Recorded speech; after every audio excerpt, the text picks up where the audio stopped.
This is crazy, but I'm gonna do it.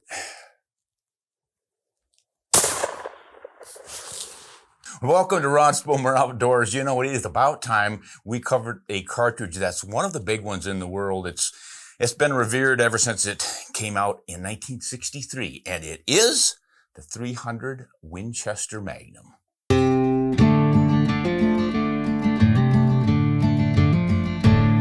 Well, obviously, the 300 Winchester Magnum has been a standard around the world for a good long time.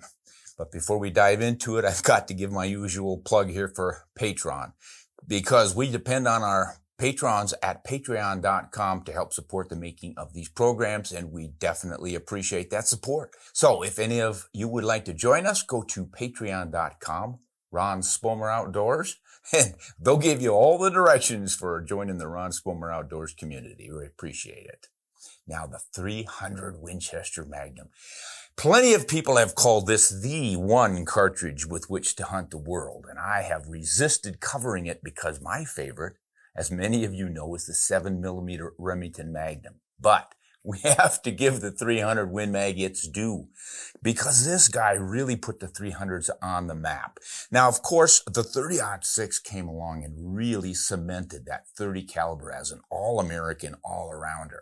And that's a great all-around cartridge too, with less recoil. But having been around since 1906, it was starting to look a little old to some folks, especially after Roy Weatherby came out with his Magnums, and he was getting some incredible velocity, especially with his 300 Weatherby Magnum that came out in 1944. So until 1963, Winchester didn't have anything to compete with it, except for the 300 H&H Magnum. And they covered that quite a bit. But you see, that one is a little bit longer because it's built on the full-length 375 H&H case. So you really need a longer action that the Model 70 really wasn't there. It fit the 30-06 class of cartridges. So what Winchester did was they took a clue here from Weatherby, but instead of going with that full-length Magnum, they went with the 30-06. So they took that case and they pushed it down a little bit, shortened it up.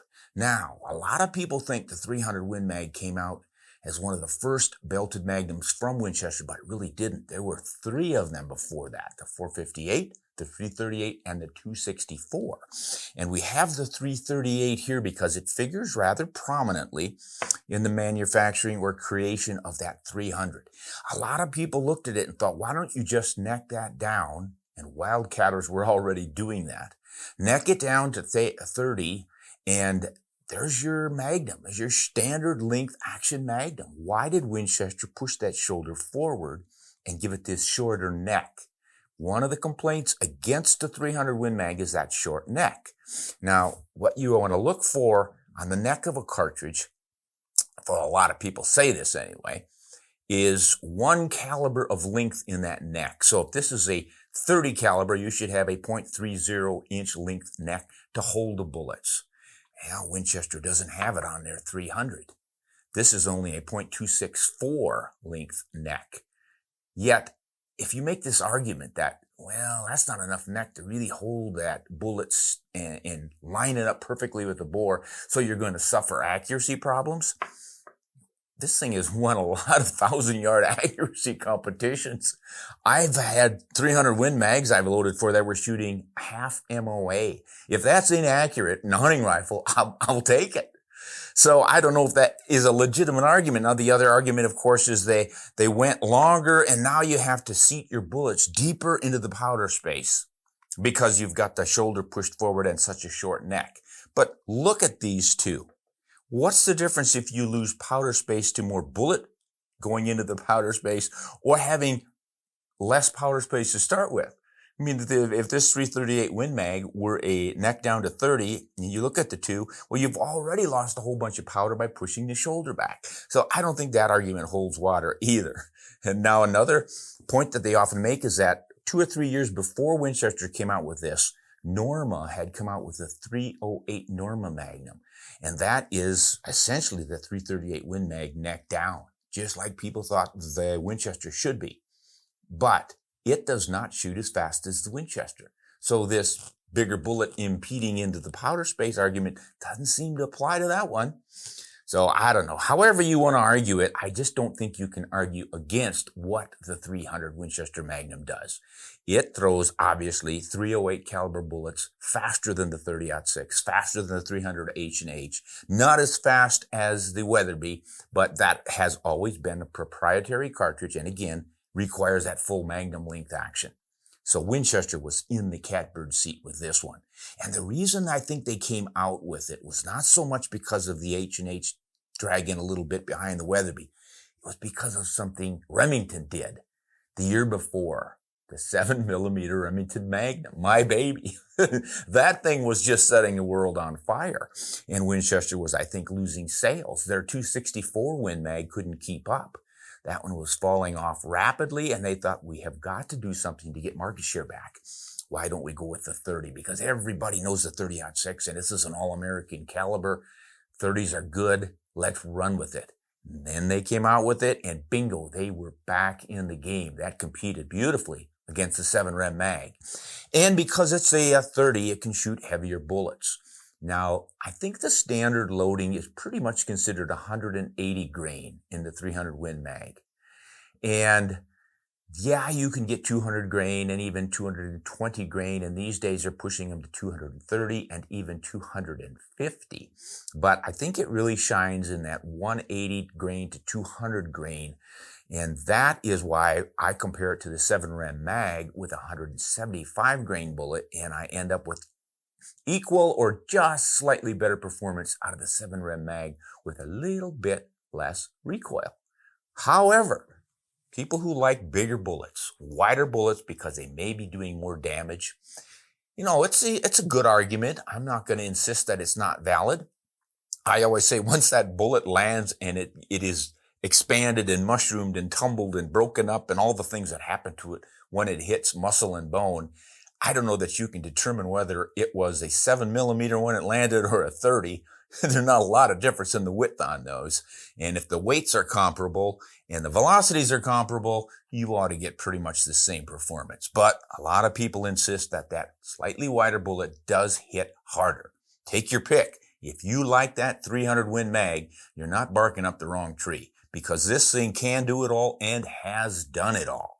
It's great on all the big deer, all the big antelope over in Africa, and obviously anything the 30-06 can do, it can do better because it generally pushes the same bullets 300 to 400 feet per second faster.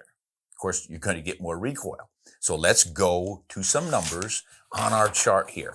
The first two I want to compare are the 30-06 and the 300 Win Mag with a 180 grain bullet. So the BC of this bullet is .507, which is pretty good.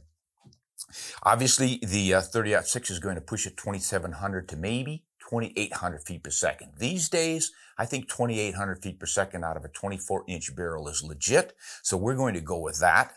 And in the Win Mag, it'll be 3,100 feet per second. Now, before you argue with me about how you can get more velocity out of either of these or less or whatever, just be aware that all the different manufacturers end up with different numbers, and so do hand loaders. The standard in the industry is for pressure of SAMI spec pressure, I believe, is 64,000 PSI. And of course, hand loaders never know if they're going under it or over it. You gotta watch when you're loading and watch for pressure signs and stuff. But I think that's where these crazy numbers come from, guys who are pushing the envelope and don't even realize it. So I like to stay with what the books recommend on hand loads. And of course, in factory loads, they're going to be loaded down a little bit for safety reasons and all the different rifles that these have to be chambered in. So we're going to go with the recommended 3,100 feet per second. That's pretty standard. So what happens when we do that? First of all, we're going to get recoil. Just about 25 foot-pounds of energy coming back at you out of that 30-06. What does the 300 Win Mag do with that extra velocity? It boosts it by about 10 foot-pounds, so 35. Now, they say 30 to 35 is about all the average person wants to take, firing several shots in a row.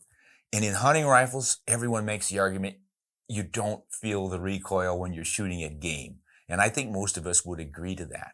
But before we go there, we've got to put the scope on and sight it in and practice and all that. And that's where the recoil starts to add up. So yeah, you can train to stomach recoil, and a lot of guys do really well with it. It doesn't kick as much as some people think, but hey, it's your program, and if you don't like it, you probably don't like it. I don't care whether we think it doesn't kick. If you do, that's what matters.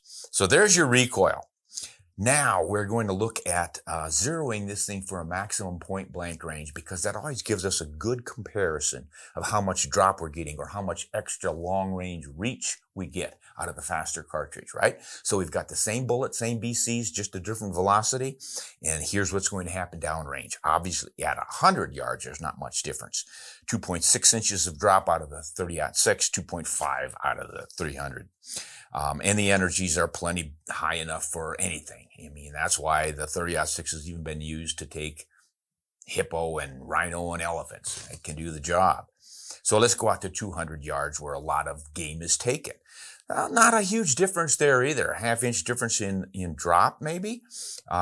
In the windage, you're starting to get a little bit improvement out of the 300 Win Mag because of that extra velocity. And here's where you start to see your energy advantages coming in with that faster bullet. So 2397 out of the 30-06, 2968 foot-pounds of energy out of the 300 Magnum. That's almost up there at 3,000, significantly jumped up. Okay, go out to 300 yards. This is where you start to separate the men from the boys. You've got half the drop out of that 300 Win Mag. Not a big difference in the deflection on the wind, just an inch. But the energy, again, you're keeping 500 foot-pounds more energy in that 300 Win Mag. And then at 400 yards, same thing. You're starting to see that gap widen even more. So look at those numbers and you see why people like that 300 Win Mag for the bigger stuff. Now, whether or not that eland or moose or elk notices the difference when it gets shot, I cannot vouch for, because I have taken them with both the 30-06 and the 300 Win Mag, and some of them with the 300 Weatherby Magnum. I couldn't have told you which one hit. You know, the animals all pretty much act the same. You put it behind the shoulder or on the shoulder, and they don't immediately fall over. They don't immediately die unless you hit the spine. I just cannot recall even a coyote that I shot with the 300 Winchester Magnum that just collapsed like that unless I hit the central nervous system. So a chest shot on a coyote and he turns off and runs for 20, 30 yards.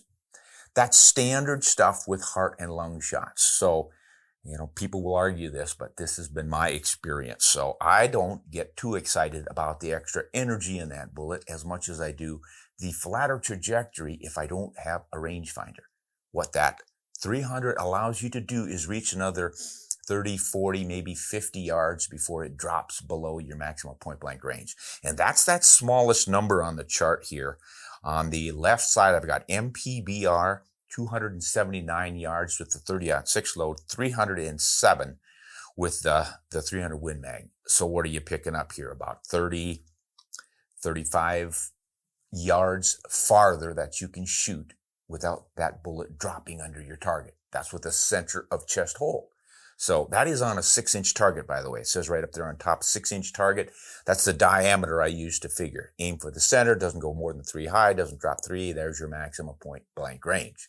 Now, what about bigger bullets? You've got the horsepower right there, guys. There's a lot of space in there for powder, so why don't we use it to push a heavier bullet? Our BCs go up, our energies go up. Yeah, this is why the 300 Win Mag is so versatile. Let's take advantage of it. All right, let's go to a 225 grain or a 212 grain bullet. This was a Hornady ELD-X, and that is groomed, designed to be a high BC bullet. And sure enough, 0.673 is pretty darn high. So what do we get for a velocity out of it? Only 2,800 feet per second. Kind of surprised me that I couldn't get more out of it, but that's what the reloading manual suggested. So there you see your numbers.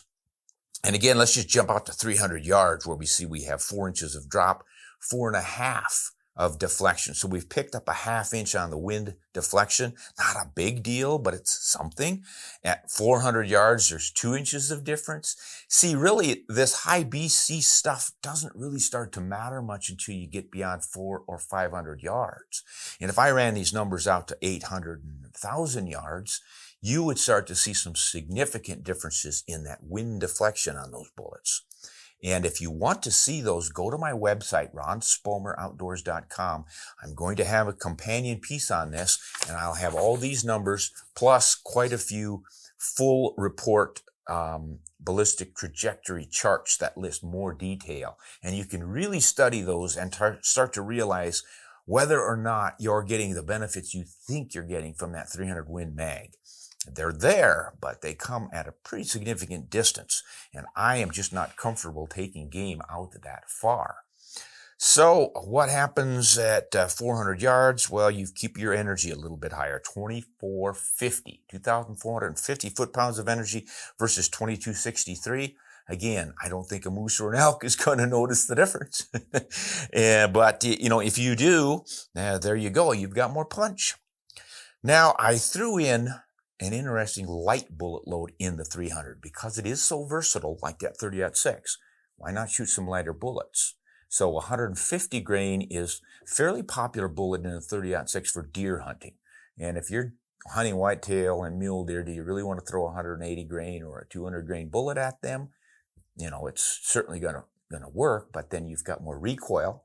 And do you really need that extra energy? So maybe you want to shoot a flatter shooting lighter bullet that doesn't kick as much. 150 grain. I went with I think it was the Barnes TTSX on this one. BC of 0.420, pretty nice. 3,400 feet per second. This thing ought to shoot flat. So look at those drop numbers. When we'll just jump right out to 400 yards. The 150 grain bullet is dropping only 9.7 inches. Compare that to the 212 with that high BC number dropping 16 inches. Big difference. And this is what you always get when you compare the heavier bullet with a lighter one. The lighter ones are going so fast that you don't get as much drop, but you're going to get more wind deflection because the BC isn't as high. But again, out to 400 yards, not a heck of a lot of difference in the deflection on those. 8 inches versus 11 inches. So the numbers, even on the energy out there at 400 yards, you've still got over 2,000 foot-pounds of energy in that little 150 grain bullet. So now, just for giggles, I put in my 7 Remington Magnum just to show you how these numbers really are surprisingly close for that smaller caliber. So 140 grain. Now, guys will say, well, why didn't you use 150 grain? I'm trying to come a little bit closer to matching up the BC numbers on these. I could have pushed it up to a 150, and go ahead if you want, run some ballistic charts on it, but I think this is a pretty fair comparison. At any rate, 3,300 feet per second, you got 100 feet per second less velocity on that 7 Rem Mag, but look what happens downrange. Once again, you jump all the way out there to 400 yards, and you see that they're almost the same on the drops, but you actually have less wind deflection out of that 7 Rem Mag bullet. And the energy, 1969, that is not very far behind 2062.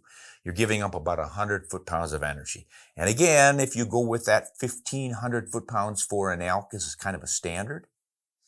Well, there you go. You're still well above it at 400 yards. It's going to be up there over that at 500 yards. And again, I don't think you need to be shooting beyond there. If you can't sneak within that distance of an elk, you probably need to take up golf. No offense, guys. No offense to you long-range shooters. I know there are folks out there who can drop a bullet on a dime at 600-700 yards every time. More power to you. It's not my cup of tea. So, that is the story on the 300 Win Mag. Now, the other good thing about them is that everybody loads ammunition for the 300 Win Mag. That thing is as common and versatile as probably the 308 Winchester. So you're going to find a lot of options in loads from just about everyone who makes ammo. And the same applies to rifles. If you build a bolt action rifle, you're probably chambering it in 300 Win Mag. This is a stainless synthetic, obviously Savage Model 116. It weighs about 7 3/4 pounds naked like this. If I put a scope on here, we'll probably come in at around 8.5. So I'll be looking at about 300 foot-pounds of recoil out of this, but it has a good soft recoil pad on the back. So a nice straight comb. I think I'll be able to handle this one pretty nicely.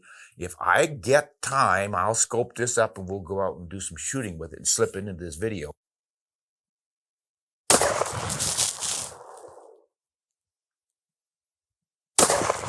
Nice. Nice. That broke nicely. For those of you who are wondering, this is Eze-Scorer ammunition, elite performance ammunition from Eze-Scorer. The bullet was 165 grain, as I remember. Yeah, it's called an HT 165 grain, and they ranking it here as a 3,110 feet per second velocity.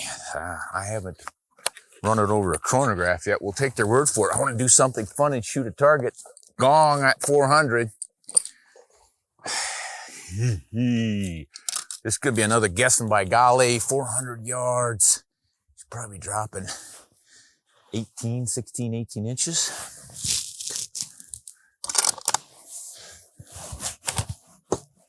Way up near the top of that hill, mine. I think I better dial a little bit of parallax out of this baby. Oh yeah, there it is.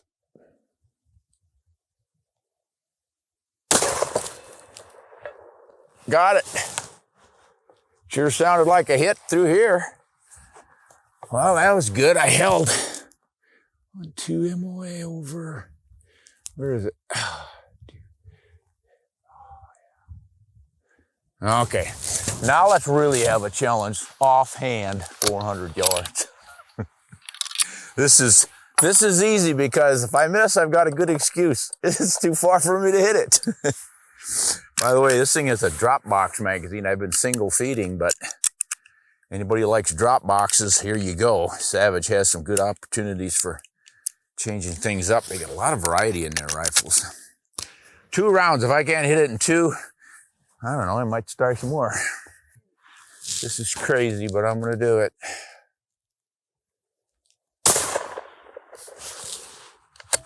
Didn't sound like I hit it. I wonder if I was high or low. I saw a lot of dust. It felt like I would have been low, but it looked like it was high, which really strikes me as odd. Oh man, I'm wiggling all over. Boy, that must have been pretty close. Huh. Gotta check the camera and see if I hit that one. If you have anything to add to this, why you like that 300 Win Mag better than the other options out there, we'd love to hear it. Send it into the comment section on this, and do check out my blog on Ron Spomer Outdoors and study those charts, and you might discover that you might not need a faster 300, and you might discover you'd rather have the heavier bullets, and then really reach out there and take advantage of those high BCs. The versatility is definitely there, but what I think we're going to do in the future is compare this 300 Win Mag to some of its new competitors, because there are a lot of them. 300 WSM, 300 Ultra Mag, 30 Nosler. There's the PRC now, the 300 PRC. There are a lot more to consider, but I think what we're going to discover is that old warhorse still hangs in there. I mean, I think punch for punch, it's right in the game. So in the future, we'll do some more study on this one, do some comparisons, and perhaps we'll discover a 30 that's even more efficient than this one. But for now, and for the last 50, 60 years, good old 300 Winchester Magnum has been the go-to benchmark for 30 calibers and the Magnums. That's our baby. Thanks for tuning in. I invite you to subscribe to our channel. And until next time, this is Ron Spomer. Hunt honest and shoot straight.